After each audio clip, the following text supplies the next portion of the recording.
Welcome to the Daily Chronological Bible. My name's Hunter, and we are reading through the Bible in chronological order as a single story. And that story is all about Jesus. We will look at this whole book through the lens of Jesus. It is a revelation of Him, and He has revealed to us the heart of the Father. He has invited us all to participate with Him in the life that He shares with the Father and the Spirit. Today, January 26th, we are reading in Job chapter 26 through chapter 29 in the New Living Translation. This is the word of the Lord. Job 26. Job's ninth speech, a response to Bildad. Then Job spoke again. How you have helped the powerless, how you have saved the weak, how you have enlightened my stupidity, what wise advice you have offered. Where have you gotten all these wise sayings? Whose spirit speaks through you? The dead tremble, those who live beneath the waters. The underworld is naked in God's presence. The place of destruction is uncovered. God stretches the northern sky over empty space and hangs the earth on nothing.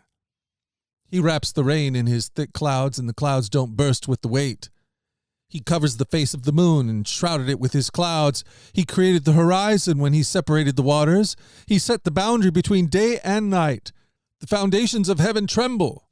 They shudder at His rebuke. By His power the sea grew calm, and by His skill He crushed the great sea monster. His spirit made the heavens beautiful, and His power pierced the gliding serpent. These are the beginnings of all He does, merely a whisper of His power. Who then can comprehend the thunder of His power? Job 27. Job's final speech. Job continued speaking. I vow by the living God who has taken away my rights, by the Almighty who has embittered my soul, as long as I live, while I have breath from God, my lips will speak no evil, and my tongue will speak no lies. I will never concede that you are right. I will defend my integrity until I die. I will maintain my innocence without wavering. My conscience is clear for as long as I live. May my enemy be punished like the wicked, my adversary like those who do evil. For what hope do the godless have when God cuts them off and takes away their life? Will God listen to their cry when trouble comes upon them? Can they take delight in the Almighty? Can they call to God at any time? I will teach you about God's power. I will not conceal anything concerning the Almighty. But you have seen all this, yet you say all these useless things to me. This is what the wicked will receive from God. This is their inheritance from the Almighty. They may have children, but the children will die in war or starve to death. Those who survive will die of plague, and not even their widows will mourn for them. Evil people may have piles of money and store away mounds of clothing, but the righteous will wear that clothing, and the innocent will divide that money. The wicked build houses as fragile as a spider's web, as flimsy as a shelter made of branches. The wicked go to bed rich, but wake to find that all their wealth is gone. Terror overwhelms them like a flood, and they are blown away in the storm of the night. The east wind carries them away, and they are gone. It sweeps them away. It whirls down on them without mercy. They struggle to flee from its power, but everyone jeers at them and mocks them. Job 28. Job speaks of wisdom and understanding. People know where to mine silver and how to refine gold. They know where to dig iron from the earth and how to smelt copper from rock.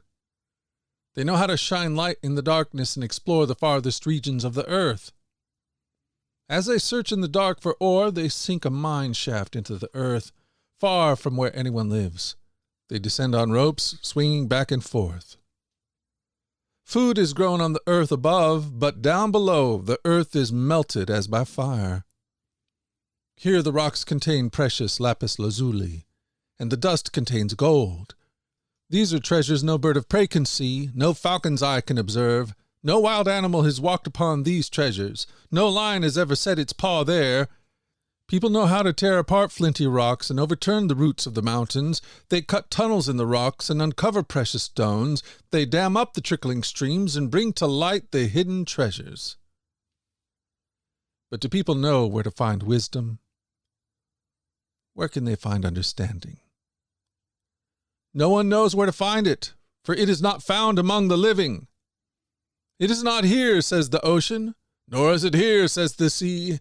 It cannot be bought with gold. It cannot be purchased with silver. It's worth more than all the gold of Ophir, greater than precious onyx or lapis lazuli. Wisdom is more valuable than gold and crystal. It cannot be purchased with jewels mounted in fine gold.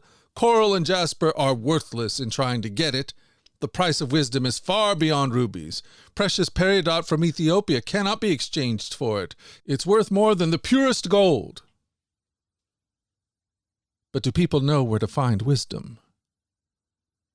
Where can they find understanding? It is hidden from the eyes of all humanity. Even the sharp-eyed birds in the sky cannot discover it. Destruction and death say, "We've heard only rumors of where wisdom can be found." God alone understands the way to wisdom.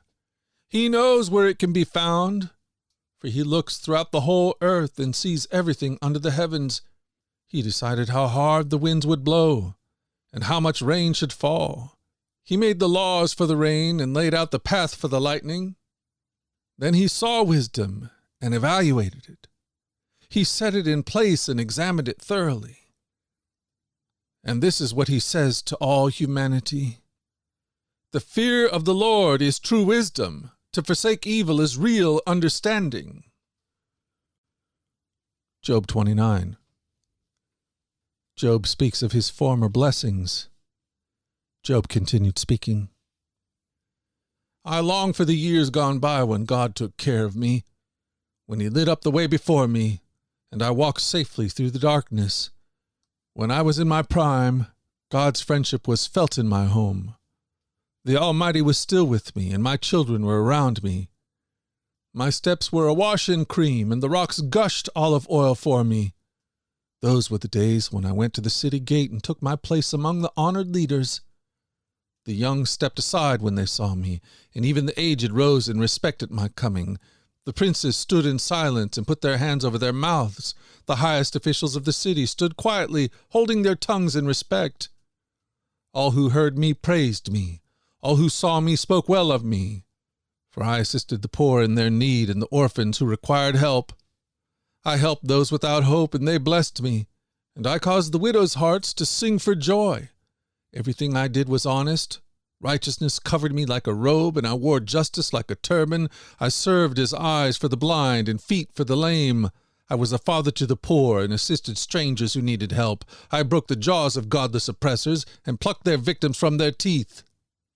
I thought, surely I will die surrounded by my family after a long good life, for I am like a tree whose roots reach the water, whose branches are refreshed from the dew. New honors are constantly bestowed on me, and my strength is continually renewed. Everyone listened to my advice. They were silent as they waited for me to speak, and after I spoke, they had nothing to add.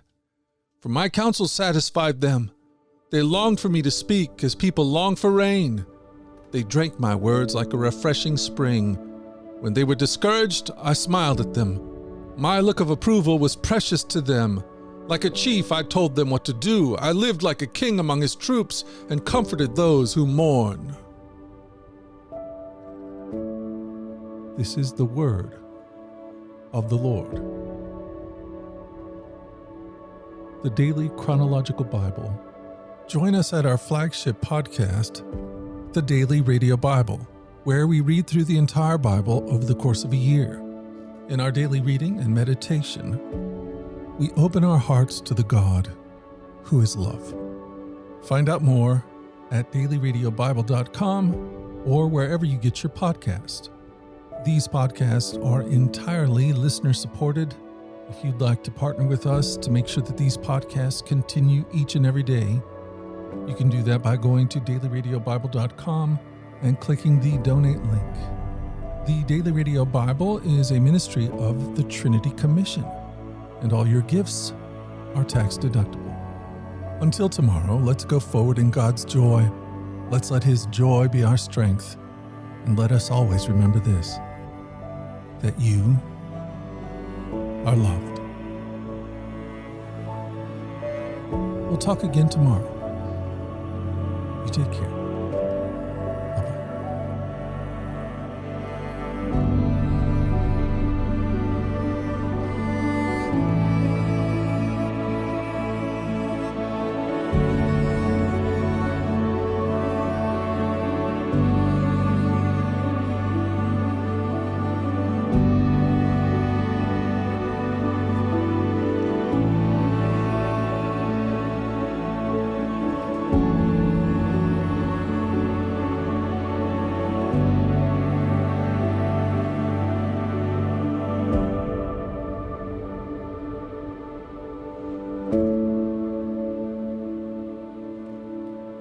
Bye.